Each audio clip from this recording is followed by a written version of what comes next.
Monsieur le Président, il y a un terme que j'emprunte à une militante française.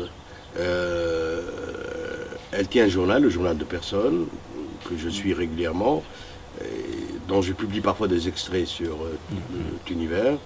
Et cette femme est magnifique, elle aime beaucoup la Tunisie. Et il y a en elle beaucoup de tunisianité, justement. Alors, elle dit qu'il y a des choses qui sont non négociables. Parmi les idéaux qui sont les nôtres, les principes qui sont les nôtres. Sur quoi vous ne transigerez jamais, Monsieur le Président? Sur les libertés, sur la peine de mort. Je suis désolé que dans notre Constitution, ça n'a pas été écrit noir sur blanc. J'ai gracié systématiquement, malgré toutes les pressions. J'ai fait sortir du couloir de la mort 220 personnes quand je suis arrivé. Donc la peine de mort, jamais je transigerai. Les libertés, le rôle de l'État en tant que garant de toutes les libertés et non pas en tant que, je dirais, gendarme de la société. On me fait beaucoup d'histoires sur la Syrie. Moi, je suis du côté du peuple syrien et je resterai du côté du peuple syrien et je transigerai jamais, il n'y aura jamais avec moi l'ambassadeur d'une dictature sanguinaire dans ce pays. Voilà, l'unité nationale, bien sûr, l'unité nationale qui, de toute façon, à mon avis, elle est tellement ancrée dans l'histoire des psychismes tunisiens qu'il n'y a pas de danger, mais en tout cas, tous ceux qui s'y attaqueront trouveront en moi un adversaire. Puis ensuite, la question sociale. La question sociale, pour moi, elle est fondamentale. Ce pays a trop souffert des injustices et le moteur de la révolution a été justement cette injustice sociale. Et donc, aujourd'hui, plus que jamais, surtout les hommes qui se disent des hommes de gauche ou modernistes, etc., aujourd'hui, pour moi, la priorité des priorités, c'est la pauvreté. Très bien. Saïd voudrait vous parler de la littérature, de la musique et de la philosophie. Oui. Ah, enfin. Voilà. Nous allons sortir maintenant. Oui. Enfin, quelqu'un qui va me parler des choses que j'aime. Parce que je n'aime pas la politique. Hein. Je la fais parce que je suis obligé, mais je vous garantis que s'il y a quelque chose que je n'aime pas, c'est bien la politique. Ce que j'aime, par contre, c'est ce que vous voulez de parler. Allez-y. Je vous écoute avec plaisir. J'allais vous poser la question sur la proportion de culture chez M. Mansour Marzouki. Qu'est-ce que vous aimez faire en dehors de votre fonction de président de la République? Qu'est-ce que vous lisez en lecture? Bah écoutez, ce que je peux vous dire... Livres de chevet. Ah, mes livres de chevet, qu'est-ce que je suis en train de lire actuellement? Je suis en train de lire le livre de James Joyce, Ulysse. Mais je trouve des difficultés. Je ne suis pas un parfait anglophone, mais je lis sans problème l'anglais. Sauf qu'avec Joyce, j'ai des difficultés parce qu'il utilise beaucoup d'argot, et d'argot irlandais, parce que ça se passe en Irlande. Donc j'ai des difficultés à lire ce livre, mais je le trouve absolument passionnant. Donc vous le lisez en anglais? Oui, je lis en anglais. C'est un peu comme Herman Melville. Herman Melville a écrit un chef-d'œuvre absolu qui s'appelle Moby Dick, que les gens prennent pour une histoire de baleine. En fait, ça n'a rien à voir avec l'histoire de baleine. Et donc, je l'ai lu en français, une traduction magnifique. Et quand je l'ai lu en anglais, là aussi, j'ai buté, parce que c'est un anglais très technique sur le langage donc des baleiniers, etc. Donc, j'ai eu des difficultés. Sinon, j'aime beaucoup lire en anglais. Je trouve que c'est une magnifique langue. Et donc, je lis beaucoup. Voilà. Alors, qu'est-ce que je lis d'autre? Cent années de solitude de Marquez, là, que j'ai repris. J'ai lu il y a très longtemps, mais à l'occasion de son décès. Donc, je l'ai repris et je l'ai relu avec le même plaisir. C'est une espèce j'allais dire de diarrhée verbale, parce qu'il fait des phrases de 4 km de long, mais... Et dire que je l'avais enseigné, en plus. Vous l'avez enseigné? Oui. Ah mon Dieu, c'est absolument magnifique. Il y a une telle gouaillerie, un tel humour, une telle force de la langue, que c'est un vrai régal, un vrai plaisir. Et dans la lecture sud-américaine, justement, il y a une certaine proximité de notre monde. Ah ben, on s'y reconnaît, mais vraiment... L'Amérique latine, c'est nous, oui. Il y a 30 ans en avant, quoi. Ils ont eu 30 d'années d'avance. Donc ils ont souffert des mêmes problèmes. Voilà, donc je suis quelqu'un qui lit énormément. Je lis beaucoup de poésie. Je suis un fanatique de... Vous avez cité Arantara tout à l'heure. J'ai commencé avec la poésie arabe, puis ensuite, évidemment, la poésie française, Prévert. Je veux dire que Baudelaire, ça a été mon univers pendant toutes les années où j'ai vécu en France. Et je me suis passionné récemment pour les haïkus, pour la poésie japonaise. Ah, oui. La poésie japonaise et la poésie arabe, ce sont deux mondes complètement différents. Vous passez de l'extrême avec ça. C'est-à-dire la poésie arabe, c'est la poésie de l'émotion, mais surchargée, hein, à la limite de l'hystérie. Hein, et j'ai découvert la poésie japonaise qui, elle, fait, mais alors dans le minimalisme. Dans le minimalisme. Le mu'allaqat, c'est des centaines de vers. Les haïkus japonais, c'est 3 vers. C'est 3 vers, oui. 3 vers. Et d'ailleurs, quand je suis allé au Japon, à l'occasion de TICAD, c'est-à-dire le sommet Afrique, etc., j'ai surpris mes hôtes parce que je leur ai demandé, je dis, écoutez, vous voulez me faire plaisir? Je dis, oui. Est-ce que je pourrais rencontrer quelques poètes japonais, les spécialistes du haïku? Ils ont été tout à fait étonnés. Qu'est-ce que c'est que ce chef d'État africain qui demande? Et ils m'ont organisé une soirée absolument extraordinaire où ils m'ont amené la plus grande poétesse de haïku, qui est une dame extrêmement sympathique. Et elle était très étonnée par la connaissance que j'ai des grands poètes japonais. On a discuté toute une soirée. Il y avait, dans cette soirée, il y avait des poètes, il y avait des cinéastes, etc. Et après, je l'ai invitée ici à Tunis. Je l'ai invitée pour qu'elle vienne faire une conférence sur le haïku. Et elle est venue à Tozeur, elle a fait une conférence, elle a rencontré les poètes.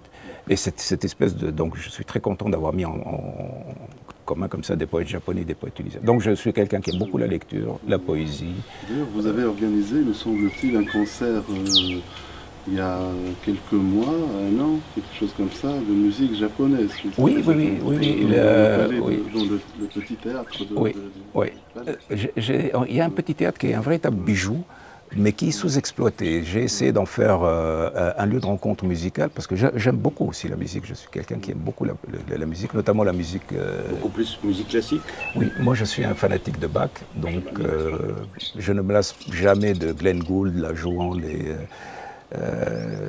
suites anglaises, les suites françaises, etc. Je trouve... Bach, c'est mon... Avec dans un autre registre de la musique, c'est Fayrouz pour moi, Fayrouz, et la musique classique, c'est Bach. Plus que Mozart, plus que Bach, là aussi, c'est de l'émotion contenue, minimaliste, etc. Et moi, j'aime beaucoup ce genre d'approche. Et donc, je voulais transformer ce théâtre en endroit de rencontre musicale, sauf que nous avons vécu ces 3 années dans une atmosphère terrible. D'ailleurs, j'avais les deux premières années, on a quand même pu fonctionner à raison d'une grande conférence par mois. Donc il y a eu beaucoup de gens qui sont venus. Puis après, l'atmosphère politique s'est devenue, surtout après l'assassinat de nos deux martyrs, là, le cœur n'y était plus. Donc j'espère que si jamais je suis réélu, de refaire vraiment du Palais de Carthage la plus grande maison de culture de Tunisie. Mais ça, les gens aussi, ils ont l'impression que vous faites entrer au palais les salafistes, les ligues, les protections de la Révolution, etc. Mais dont nous faisons partie désormais de prière, nous les radicaux. Ah bon. Mais on ne parle jamais de ça, d'un concert de musique japonaise ou des prix Nobel qui viennent faire des conférences au palais aussi. Ce palais... C'est occulté cela. Bien sûr, c'est occulté. Je veux dire que vous savez très bien... Sciemment occulté. Ah bien sûr, il y a malheureusement, clairement, une volonté d'une partie de l'information, d'occulter, de diaboliser, etc., de manipuler. Moi, après tout, ils ne sont pas d'accord avec moi, après tout, ils pensent que, etc., c'est leur droit. Mais manipuler, non. Oui, je vous en prie. Je suppose que vous vous êtes certainement posé à plusieurs reprises la question, pourquoi certains me haïssent-ils tant? Alors que d'autres même. D'abord, il y a 2 phénomènes. Oui, je me suis réponse à cela. Oui, absolument. Je me suis posé cette question. Et la réponse est très simple. Il y a un proverbe arabe qui dit c'est-à-dire que, par définition, 50% des gens sont contre, et ceci quand il est juste. C'est ça la force du dicton, c'est que 50% des gens sont contre celui qui tient le pouvoir quand il est juste. Et quand il n'est pas juste, c'est 90%. D'accord. Alors pourquoi est-ce que 50% sont automatiquement contre celui qui tient le pouvoir? Et parce que celui qui tient le pouvoir, démocratiquement ou non démocratiquement, etc., doit me représenter moi. C'est moi qui dois être au pouvoir. C'est moi telle classe sociale. C'est moi telle région. C'est moi Personne. Telle corporation aussi. Quelle corporation? Donc si, dans cet autre-là, je ne reconnais pas ma région, je ne reconnais pas mon idéologie, je ne reconnais pas ma classe sociale, je ne reconnais, etc., c'est un usurpateur. Il est à la place où moi je devrais être. Et c'est ça le paradoxe, je dirais le drame de tous ceux qui organisent, de tous ceux qui tiennent le pouvoir, c'est qu'ils ne peuvent pas, quoi qu'ils disent, être le représentant de tout le monde. Je veux dire, il faut être un prophète, et même les prophètes, on les cloue au pilori quand on ne les cloue pas dans les trucs. Je veux dire que mathématiquement, il est impossible d'être le représentant de tous. Et d'ailleurs, c'est pour ça que la démocratie fonctionne de cette manière-là. C'est-à-dire que c'est celui qui gagne 51%, parce qu'on ne peut pas faire autrement.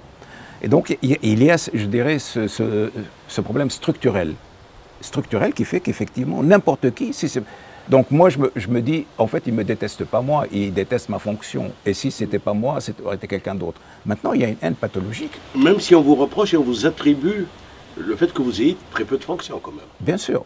Ce qu'il faut, d'ailleurs, parce que le président de la République a une fonction d'influence. Non, mais ce n'est pas paradoxal, quelque part. Non, si, mais ça, en fait, ils savent que j'ai beaucoup d'influence. Mais ils essayent de diminuer un peu cette importance. Maintenant, il y a une espèce de haine pathologique.